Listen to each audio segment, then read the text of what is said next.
Hey everyone, David and I are about to go inside building a winner's image. You are going to want to stay tuned for every single piece of this. There's some good stuff that comes out, and David's sharing quite a bit of his own journey. Come on in.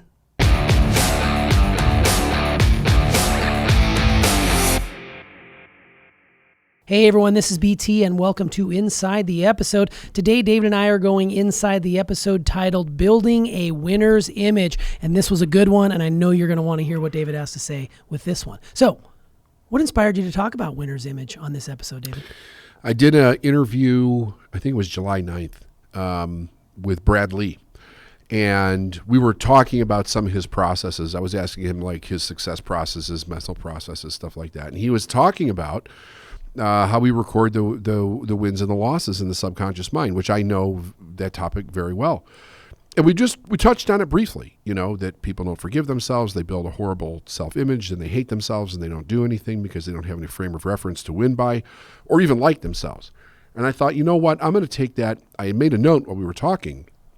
I wanted to take that and use it as a podcast topic. Just take that one little segment and expand on it because it's real meaty. Like there's a lot there. And the results from doing something so simple, actually, because it really isn't difficult to do. I think the hardest thing is getting past the silliness of it. Like, I won by salting my eggs correctly. It's like you feel stupid, Sure. But you got to realize from a small child, we were stacking up losses way more than we were stacking up wins for most of us. Yeah, so when you talk about stacking up the losses, I'm always equating it to sports. This is not a sports analogy. This is any sort of loss. No, it is too. Because a lot of us played sports as kids. Sure. Right? It's in our traditions. Sports is. I mean, even if you play it, it's in most households. Like most families are watching football, baseball, soccer, swimming, something. That's true. The Olympics. I mean, we're raised with the holding sports is a higher valued activity, in our life. So winning and losing is important. I mean, if you look at the way that society has really played with the idea, they don't want to let people win. They don't want to be like, celebrate the massive wins, give everybody a trophy type thing where you really kind of just vanilla out the winning of sports. So then what you get is the emotion around the losses. They become more significant. So it's very difficult in the world that we live in now to not have, to actually, I mean, look at the whole idea of success shaming that's going on, right? Where does a person get to build a self-esteem for winning? It's like they make you try to feel guilty about winning. It's like, fuck that. But yeah, I mean, I don't want to get out of sync here.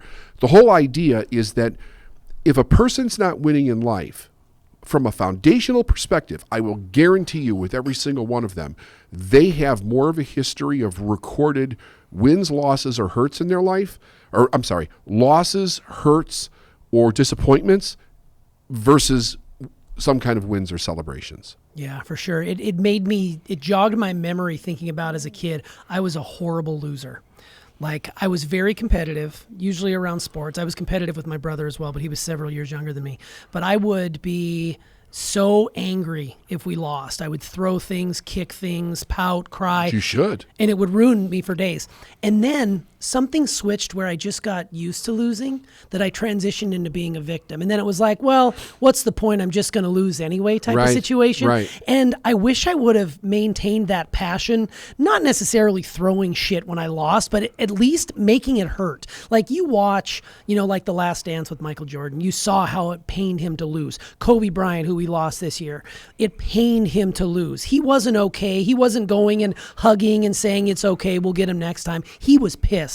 And that drove him to come back even quicker, stronger, faster the next year. I wish all of this to say, when I got accustomed to losing and integrated into that my body, that was where things changed for me. Because when you talk in the episode about self-esteem, you talk about all these other sorts of things when building a successful mind, I had to sort of dismantle everything and find a way to get rid of those. And even today, I still deal with losses, I still kind of be like, oh, well, better luck next time, instead of making them drive me crazy. I think that looking back on it, I wish I could change that. And I am changing it. I wish I would have kept the passion for losses. I'm a horrible loser on the inside. Nobody knows. But I was the same way when I was a kid. And I was discouraged from it. Like, don't be a sore loser. What's the other one that they use? I forget what it is that they say. All I know is for me, it became, it's okay. We'll get him next time. Let's all go get an ice cream treat. Like that's what it was. Everybody. It's not about winning or losing. It's how you play the game. Yeah, that's right. Yeah, it's like, and that's bullshit. It's bullshit. It's not. It's about winning. It wouldn't be a game. That's right. If it's not about winning. Look, here's the thing. This is what people don't understand. All of our life, it is about successfully being able to complete tasks in our life. And if we can't do that, we do not function. Period. All of life has to be able to do this. Those are wins. When we can successfully complete stuff, that's a win. If we build a self-image based on losses, we are not going to win. We're going to constantly sabotage ourselves, and we're going to make ourselves lose. And we're not going to know why. All we know is that we're losing. We can't get ourselves to do it. We procrastinate. We're not doing the things that we need to do. We blame other people. We feel entitled. Like it goes down a whole rabbit hole. But the question is where did it come from? Yeah. It came from because you were exposed to it too much as a child, somehow, some way, right? It really doesn't even matter that we know. What matters now is that we start to rebuild our self-image.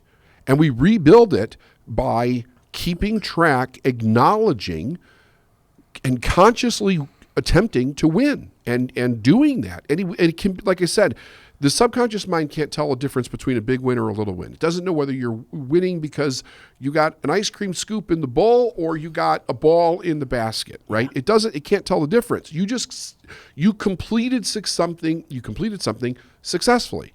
And that's what needs to get stored in the mind because it builds confidence. You know you can do it. You got correct feedback. You go on to the next thing. You go on to the next thing. You go on to the next thing.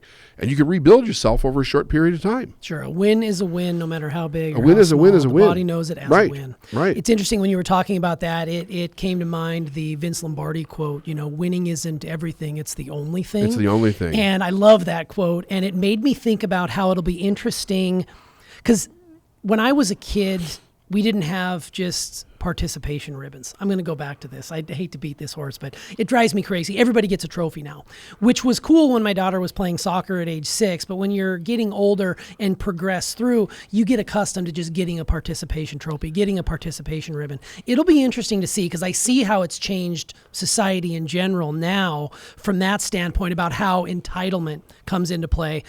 In the era of over political correctness that's happening right now, like you can't say anything 15 years ago that can't come back and bite you in the ass now. It'll be interesting to see how that progresses 10 years from today. You know what I mean? Like it'll be interesting to see how we've become so politically correct to the point where people are afraid to say anything, and even something you said 10 years ago could come back and get you again. Do you have any thoughts on that? Well, I think it's that bad. We'll turn into China or the Soviet Union. I mean, it's Marxism. That's what it is.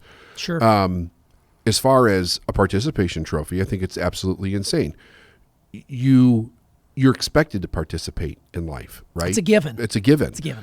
The idea that you're getting a trophy suggests that you don't have to, in my mind. Yeah, sure. Why do I need, if I don't want the trophy, I don't have to participate, right? Yeah. That's why I'm participating. It should be an expectation. It's value. You participate in life, right? The winning is complementing an extra effort to do more, right? We have enough mediocrity in the world. We don't need any more. It's true. Mediocrity is one step away from a loser. Let's face it. It's what it is. Not putting it down. People can live how they want to live. But not to acknowledge that you're closer to that in your mindset, right? And that if you don't, it only takes a little bit to slip back, to slip down. You let too much stuff get in your head. Too many bad experiences affect your thinking. You see great people go down, Yeah. Not to mean that they can't get back up. They can.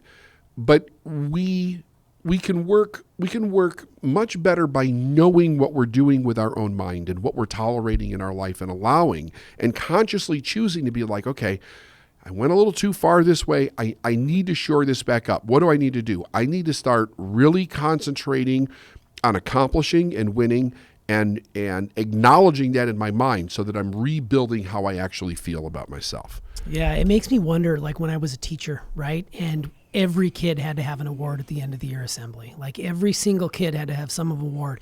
And it diminished the hard work that the straight A student put in over the year.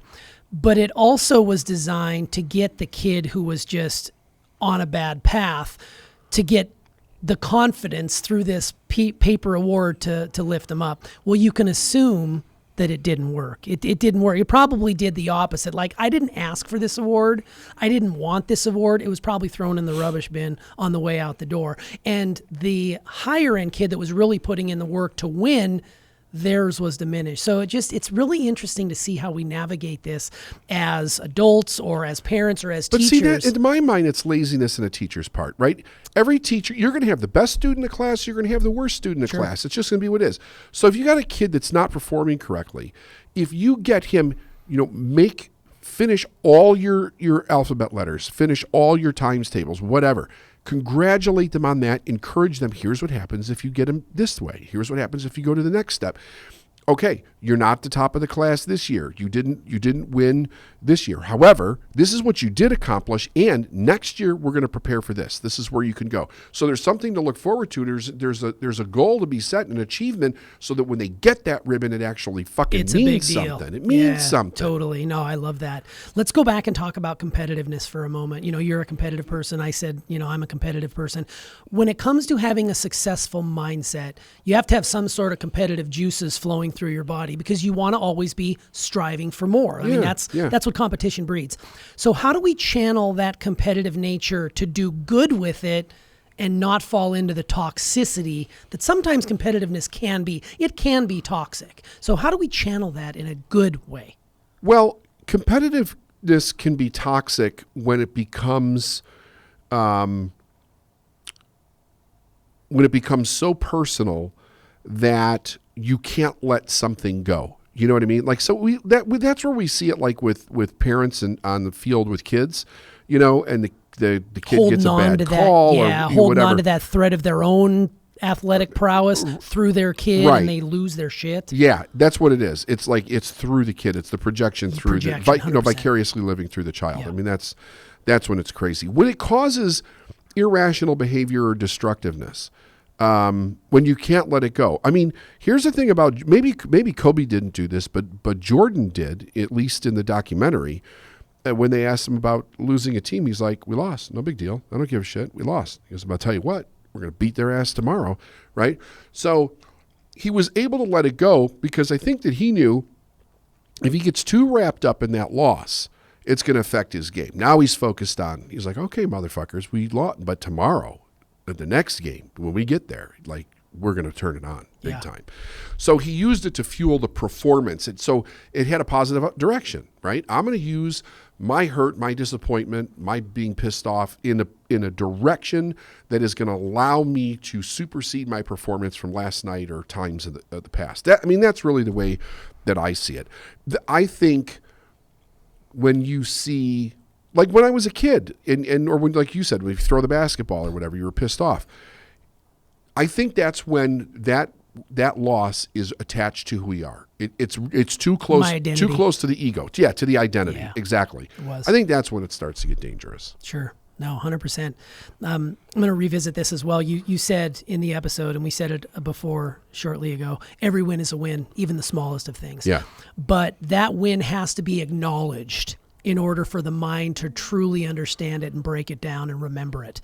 Can you explain to us again why that's so important to know that every win, no matter how big or how small, has to be acknowledged? Because our mind was already set up to store wins and losses, so it's looking for them. We're unconsciously looking for them, like we unconsciously look for a stop sign, right? Think about this. When we pull up to a stop sign, we don't think to ourselves, oh, there's a stop sign. Let me take my foot off the accelerator. How much pressure do I need to put down on the brake pedal to stop before I hit the car in front? We don't think that. We do it automatically. A lot of times if we're having a conversation, there's no conscious recognition that we just stopped at a stop sign or a stoplight, right? And then when it turns green, we unconsciously know to grow. So we have these signals in our brain. We have these images, symbols is the word I'm looking for, of things that cause our brain to fire in recognition subconsciously around stuff and then store it as meaning. Winning and losing are two of those things, right? So when we consciously lose or fuck something up, we're like, fuck. Even if it's just like that, just fuck, right? And we store that in our brain. Boom, there it is. That's it's sunk in our loss. brain. Winning is very rarely the same thing because most people don't celebrate their wins. I was supposed to do that. I was supposed to do that, right? Or it turns into a blaming situation, right? Not taking ownership. See, in order to win, you have to take ownership. Like, I didn't really do anything. How many times do we see people like, congratulations, this was amazing. Yeah, it really wasn't me. It was Liz over there. She really, did this, like it. And we fuck ourselves because we just deflected a win or we wouldn't recognize a win or whatever. But if we fuck something up, it's like, you know what? I completely fucked that up. I feel like shit and I'm going to beat myself up for a week. We own it. We own the losses. Yeah. We don't acknowledge Right. the wins. So now all that has to happen is around us. Boom, I stubbed my toe. I'm a piece of shit, right? We don't know that that's what we're actually doing in our mind. And our self-esteem is going down and we don't know it. It's kind of like if you slowly started to not run.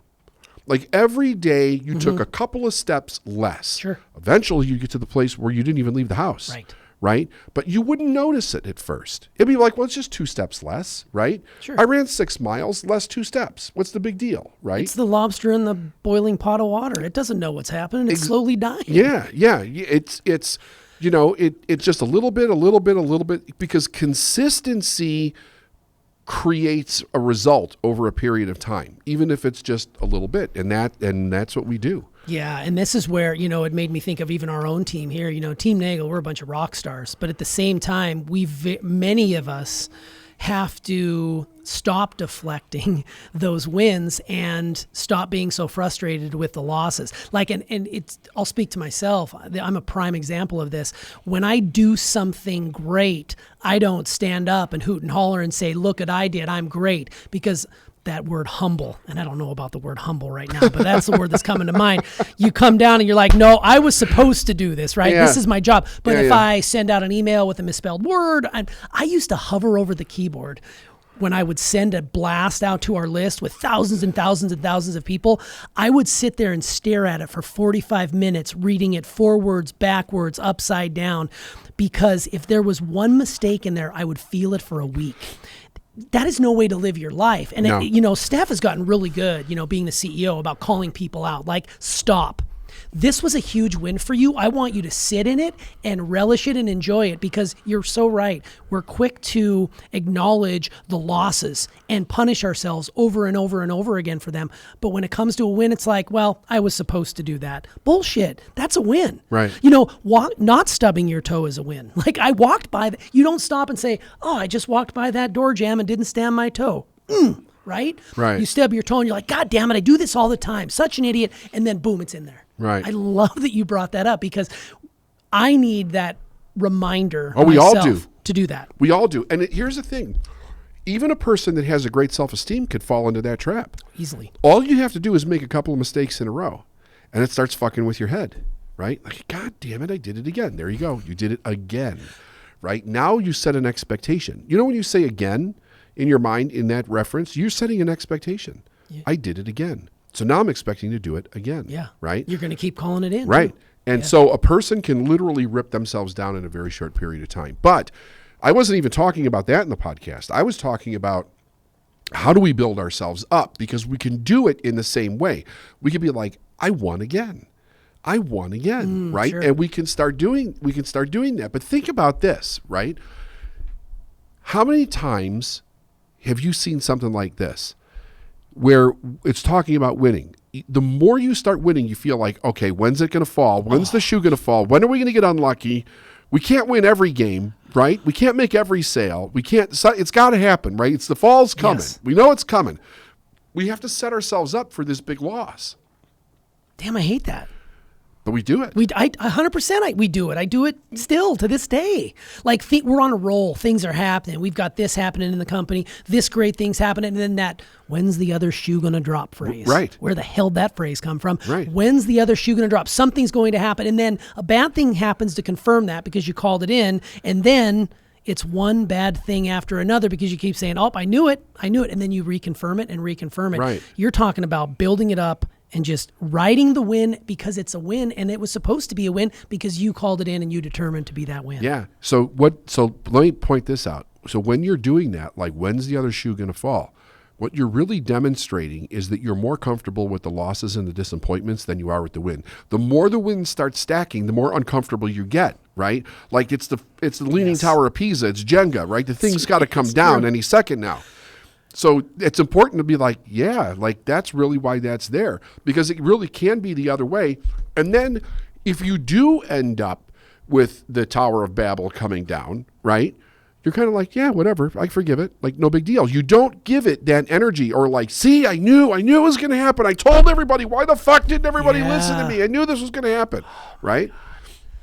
Oh, Jesus, these Inside the Episodes are killing me. Like, everything we talk about in here is like, the last few have been just hitting me right up here. No, that's great. So when you look back, if you don't mind sharing with the listeners, what are some of your big wins that confirmed your winner's image? Like, when you look back over your career, and you've had a historical career in this industry and in life in general, what are some of the big wins that you can look back and say, you know, at that moment, I was the shit.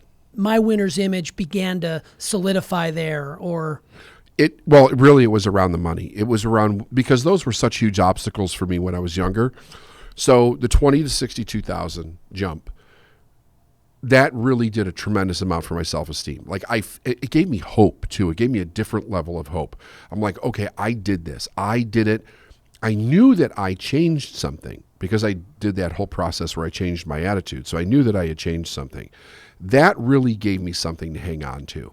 And then I saw, over a period of 7 years, constantly getting improvement, constantly getting promoted at the company that I was working for. So then that, like, it was win after win after win. It was very few losses in those years at all. And I would do anything not to have a loss. I didn't realize that's what I was doing, though. Like, I didn't know what I'm telling you now. I didn't know this then. But it was almost instinctual. Like, I refuse to lose. I refuse to lose. I'll work 3 days if I have to make sure this goes right, because I'm not going to have it fail on my watch, type of thing. Sure. No, that's a good one. Yeah, financial markers. I think we use the same. Steph and I did the same thing when we finally got to the place where our, what we used to make in a year, we made in a month. Right. That was a huge indicator of, this not only works, but we're working it and getting better. So finances, and not everybody uses finances as a marker, and you don't have to, but it's cool to hear some of the big wins you had that propelled you to here, because there's a lot of people out there who say, well, it's easy for David. You hear this a lot, like, oh, it's easy for David. He's David Nagel. He's got everything figured out. Right. You're always learning, pushing, stretching 100%. yourself, and you're never, I think satisfied is a good word. You're never satisfied with status quo. You could easily just go about your business for the next 20 years and live the most incredible life, but that's not in your DNA. You're striving for more and more and more, not from a greedy standpoint, but from a, damn it, I deserve it and I want it and I'm going to bring it in no matter what it takes. Well, it's a developmental idea, Totally. Right? So, like, that's why we're here. So let me see what I can do while I'm here. Why not? I mean, and there's a lot of flack around that, actually. Like, what Sure. You hear people say, you hear this with, especially with people that are older and they keep going. Actors, actresses, rock bands, stuff like that. Like, you don't need the money. I wasn't doing it for the money to begin with. I'm doing it because this is what I love to do. Why would we stop? If we can still do what we're doing, if we're still productive, what are we supposed to do, right? But what blows my mind is that we constantly hear one of two things. Why are they doing this? They don't need the money. Or when you see them go back out and do it again after being off for a while, they must need the money. No, maybe they love the work. In order to make that statement, you must have a life that sucks. You must really fucking hate what you do for a living. Because why would you assume that they're only going out after the money? Maybe they enjoy what they're doing. In fact, I would argue that they would not be as great as they are unless they did enjoy what they were doing, because it takes a tremendous amount of dedication to be that good and have a sustained career for that long in any one thing. Sure.